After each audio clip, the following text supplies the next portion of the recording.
absolutely brilliant. I love it. I have some guesses below what I might have bought for myself that you can fit in a van and is still automotive.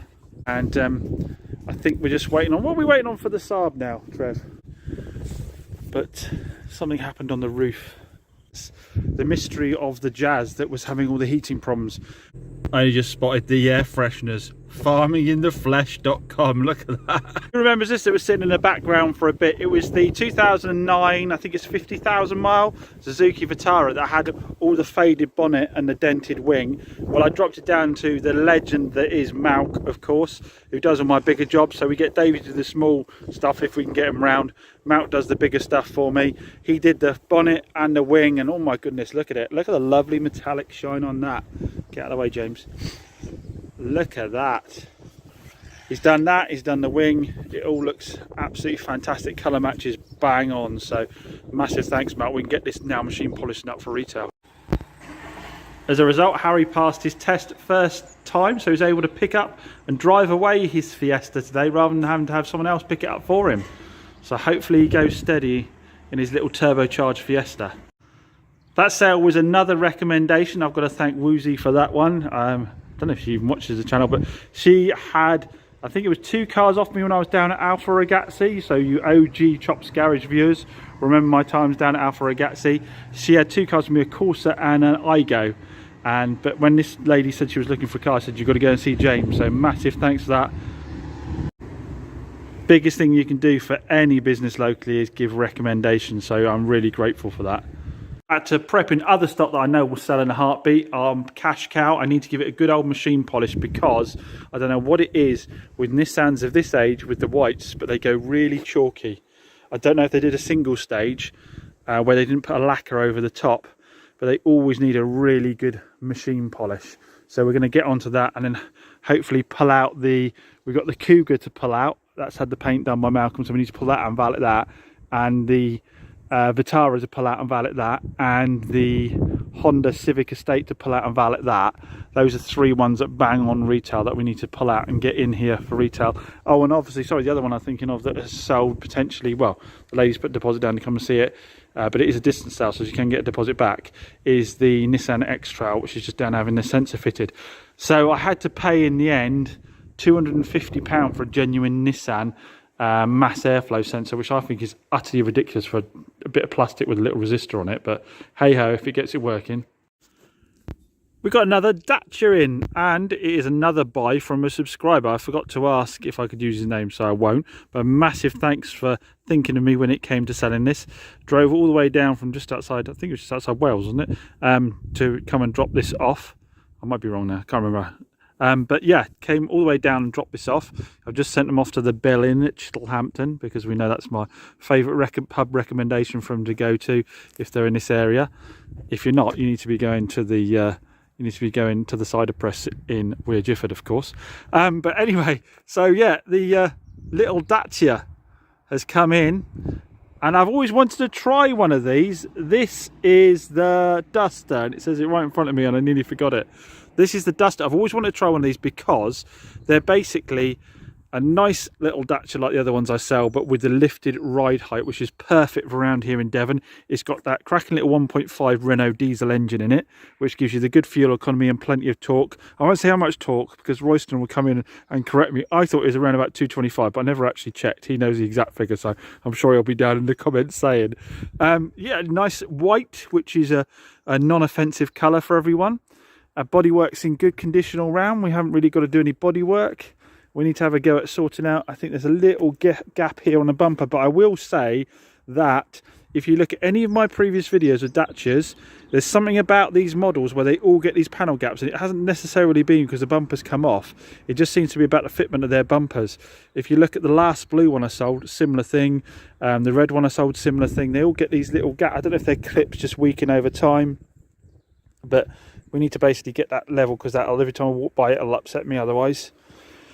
Yeah, no, nice little car. We got all the wheels are in good condition. We've got some off-road tyres on there. Inside needs a little bit of a clean. It's not too bad, but we need to wet clean the seats. Again, these seats do this all the time. It looks worse on camera than it is in real life. They're very common for this. You need to get the wet vacs on the bases of the seats in these Datchas. There's something about that fabric again, probably because it's obviously, you know, probably a bit of a cheaper fabric that gets that marking on it. But other than that, yeah, it's all in nice condition. We've got a good service history with it. I tell you, the shocking thing about this is I asked our subscriber, does it have a service history? He said, I've only got some paperwork for it. I haven't got the service book. He said, and I've gone to the Renault Dacia place and asked them if they can give me the service history, which they printed off, and they wanted a load of money for a service book. I said, have you not got the owner's manual? He said, yeah, I've got the owner's manual. I said, well, on the Dacias, the services, a lot of you will know this already, is in the back of the book.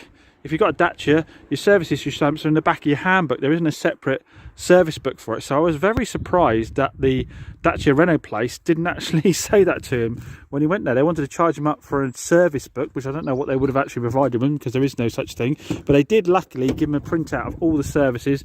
They redacted the previous owner's name from the receipts, but they have given us all the previous service histories. That's really good. This has got the cruise control and the Bluetooth, so that's nice spec wise. We've got air conditioning, cruise control, Bluetooth. We've got the auxiliary input and the USB input for the stereo. We've got 2 keys, stop start, 61,000 miles, so the mileage isn't horrendous either. It's a nice mileage. Plastics aren't too bad. The plastics on the Dacias do get worn quite easily because the plastics are quite soft on these, so they do. Is it because they're soft or is it because they're hard? They scratch up quite a bit, so that happens. But they aren't too bad in this one actually. Normally it's around the glove box here and around the door handles. So yeah, nice little thing. Now Adrian has just turned up with something for me, and the interesting thing for you guys is that it's in a van. Have some guesses below what I might have bought for myself that you can fit in a van and is still automotive. Yes, it's a motorbike. I don't, for those of you who don't know, don't have a bike license. So I decided this was the year to get my bike license. So I wanted a 125. I had a look around and I didn't want like a fake sports looking one. I wanted like a Steve McQueen Great Escape style one. So I bought myself this little, what is it called? It's a Buell, I can't remember what it's called now. Anyway, we'll get it out and have a good look at it. But yeah, Chops is going to get his bike license. I have literally never ridden a bike in my life. So Adrian is having to teach me how to actually ride a bike. I don't know how the gears work. I don't know anything at all. I just asked him where reverse was for a bit of a laugh. I don't know whether he takes me seriously or not. Look at him, he's loving it. He's got a little grin on his face. He's loving it. He's enjoying that way too much. So yeah, I bought that. It's only got 500 miles on it, and it's only a year or two old, I think. But bike prices, they're cheap, aren't they, these little 125s for what they are? Heading back into work the following day, and I had to just do a little bit of road footage on this little Dacia Duster because it's been my first time driving one, and I have to say, despite the fact it has an engine management light on it, it is absolutely brilliant. I love it. I absolutely love it. If you live in a rural area and you need something with the ride height, and you want something that's going to swallow up the potholes and the bumps, but you still want to have a bit of fun, I have to say I put this along par with the twin air Fiat Panda 4x4 that I love so much. The engine is, I've always liked the 1.5 diesel. This one feels particularly good again, despite the fact it has an engine management. I've just gone up this massive hill in 6th gear and it's almost made it no problem at all. It's got loads of punch. It really does pull well. The 6-speed box means you've got a really good choice of ratios. If I drop back a little bit here from this car in front, we've got a set of corners coming up. It actually really handles quite well as well. It doesn't feel like it's got loads of body roll. Here we go, into the corner, into the next one. I could go faster. There's no real body roll, despite the fact it's higher up. There's no real body roll. It feels really planted. I've been having loads of fun throwing this around. Hit that torque curve, don't bother taking above 3,000 RPM, just keep hitting that torque curve each time. Nice little corner here, drop it down, turn it in. It is really composed. Lay on the power, off we go. loads of torque to pull me out the corner. Let's say keep changing at about 3,000 RPM. It's just really quite fun to drive. Like I say, the body control for something that's raised up like this is really impressive, really impressive. So yeah, we're into another car already. I can't have too much fun, there's too much traffic on the road. But yeah, for bombing back and forth to working on these country roads, I mean, this is obviously a more better surface one, but I did some of the stuff in the back lanes earlier, and it's just absolutely perfect for that, for bombing round. Absolutely perfect. Really impressed. So the C-Max has gone and the showroom's looking very empty because the Fiesta also sold. So I took that to the lady this morning. First thing this morning, I took it to her to view, and we had a little test drive. I got back here and she put a deposit down on it. I've got to take it back out to her in Torrington. So she's bought that one for her son. He's part exchanging in a little Ford Fiesta. It's like a 2007. It's got a different colour bumper and a different colour wing on it. But it's got a really good MOT on it, to be fair. A long MOT that had no advisors on it, I don't think. But it did have a very squeaky tensioner or something in the engine bay on the old 1.2 petrol in that one. So that was just a cheapy car. I think it's a few £100 worth. But we also had a part exchange in on the C-Max, and I said that before, didn't I? I wasn't making a lot of money out of the C-Max, about £500 net after warranties and everything else, but hopefully there was an opportunity to make a few pounds out of the part exchange, because it is a nice looking C4. It's a really nice colour, it's in good condition, the bodywork is good all round, there's no major dings or dents on it. It's got the 1.6 HDI engine, which we like. That's a nice diesel. It's got plenty of grunt, it's got good fuel economy. Like I say, it's a really nice colour. The only bit of paint that needs to be done, which is a really strange one, I forget the story as to what happened, but something happened on the roof. That needs to be done up there, if you can see that. Don't know what did that, but very strange. The strange blue is where he tried to repair it himself. The inside's not horrendous, still needs a bit of a wet clean, but the condition of the actual fabrics and so forth is all nice and good. I had a little test drive and it seems to drive okay. I do make everybody sign a statement to say there's no known faults of the vehicle now when they part exchange, in the same way I do with my vehicle, so I figure I might as well have that on my form now. Yeah, needs a good old hoover out, but big old boots on these, aren't they? I would imagine this will do all right for me, this one. There's a, like I say, nice opportunity to make back a bit of profit out of the deal with this one, but obviously I will then still be on the hook for 2 warranties. But that is a life. I think this one retail wise, I would imagine is about 3,495, something like that. 61 plate, I think it's roughly that. So again, good price point for me. I like stuff around that price point. Always tends to sell well. There's always a market for that. Let me just remind myself what the mileage is. No known faults. The second key doesn't work. Oh, that's a Peugeot. That's probably why. So we'll try again. Key in the ignition. And we've got... What is the mileage? Why is the mileage shown on the dashboard? Where is it supposed to show? 80,700. So the mileage is under 100,000, which is nice, especially on the diesel. They had a good load of history. It was a nigh on full service history. So yeah, I think this could do all right for me, this one.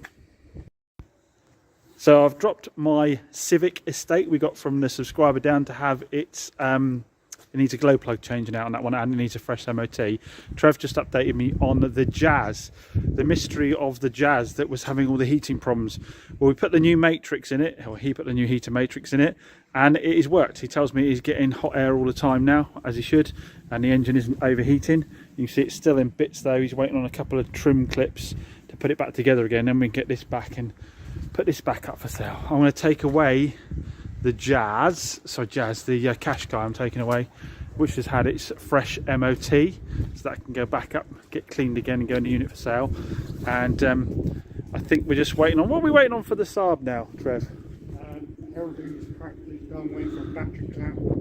Okay. Hopefully it'll be going for MOT this week. Oh, so that's potentially going in for MOT this week, so I'll update you on that as and when it happens. Well, as they say, there's no rest for the wicked. It's Sunday and I've just done the swap over on the silver Fiesta for the part exchange. The lady was so super busy running her pub. She was really struggling to get over, view the car, pick up the car. So I agreed to drop it off this Sunday. I've just been in the pub and done the deal. She's got to love about Devon, going into the pub and doing the deal. Picked up this part exchange. I haven't seen something this sort of old and cheap for a long while. 2007 Ford Fiesta. It's only done 59,000 miles though. It's got an engine management light on it. Obviously it's got a different colour bumper, different colour wing, but it drives okay. It actually drives quite okay. So this one is obviously nothing I'm going to retail. I mean, I can't be doing the paint on it, although it wouldn't take a lot of time. It just doesn't merit me spending a lot of time and effort on it. So what I've done is I've already lined this one up with our painter Davey. He wants to flip a few cheap cars, and for him to obviously scuff up the bumper and the wing and paint it all up, and then he will sell it. It's not his main business, so he can sell it as a private seller as well. If it's not your main source of income and you don't sell it through your business, if you've got a limited company, then you don't have to warranty anything because it is considered a private sale. So he'll be able to private sell it as well without any of the hassle I would do retailing it. And it will make a nice little runabout for someone. Yeah, 59,471 miles. Obviously needs the mother of all cleans. But it is what it is. It's had a dog in the back. It doesn't actually smell very doggy. But it's yeah, it's a nice little cheap runaround. And there's just something really freeing about driving a car that doesn't have a lot of money at all, and just bombing around in it and just being carefree with it, isn't it? Reminds you of being young again, when this is all you could really afford unless you were properly spoilt. A cheap banger that might have different colour panels, but it got you around. It got you where you wanted to get, didn't it? I only just spotted the air fresheners. Farmingintheflesh.com. Look at that. That's classic. Little Fiesta drives quite nicely, our little cheap part exchange Fiesta, but it would be interesting to see what the code is that is on the dash. And for that, I'm going to use obviously a top-down product. And we've got a new one here. We've got a RT-Link BT500. Now, this is a code reader, but it is also a battery tester all in one. So you can test your battery and you can read codes at the same time. So this will be a good bit of kit for those of you that sort of a bit of a home mechanic and you only do a few bits and bobs here and there. You don't need the massive diagnostics machines with all of the functionalities, and you just want basic code reading, basic clearing, and also to be able to test your batteries. So let's give this a little go and see what it comes back with. So the port was already open down here, which is a little worrying for the OBD2 to go in. So they've already had a look. There you can go. We've got our reading for codes, and we've got our battery testing and a list of other functionalities there. Here we've got the cables, excuse the light, for when we want to test the batteries. They come with the unit. So place your bets down below. My money is on misfire, a code for a misfire, I would say, based on how it starts up from cold, but then how it runs once it's going. So let's get the I haven't actually read the instructions as per normal. Let's press OK. Oh, straight into doing a read. There we go. DTC's and ECU. That was very quick, wasn't it? 1, readiness completed. 2, and not completed, the data stream supported. Right. So let's have a look at the code, which I presume means I go down like this.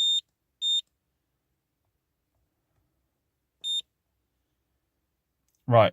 So click OK, read codes. OK. Heater control circuit bank 1 sensor 1. Heater control circuit. What's that then? Is that going to be relating to the exhaust system? Hit help. Ah, there we go. Help told me what it is. It's a P0030 code. Heater sensor, bank 1 sensor circuit open or shorted. Oxygen sensor, bank 1, poor electrical connection. Sensor 1, circuit 1, fuse blown. Faulty engine control module. So it does look like it relates to sensors in the exhaust system. Let's see if we can clear them or not. Let's click OK. Doesn't seem like a biggie. It'd be quite easily sorted.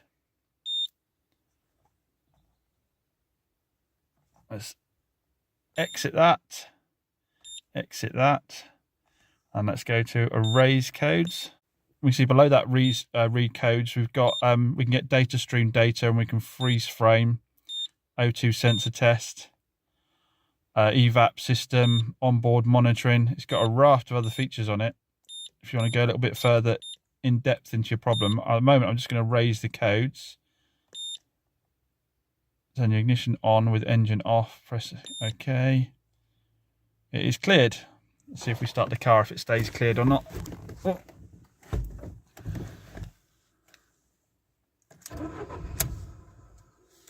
Oh.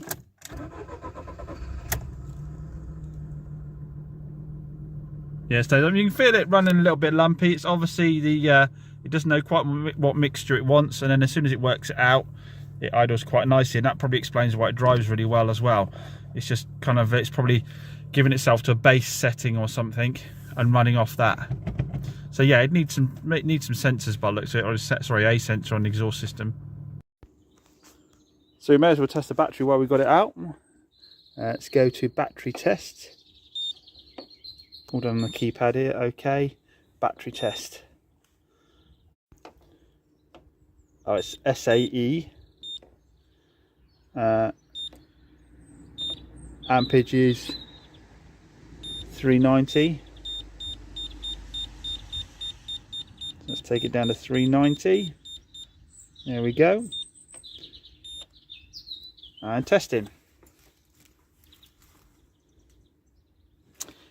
Good battery, health is 100%, charge is 100%, so it's all good.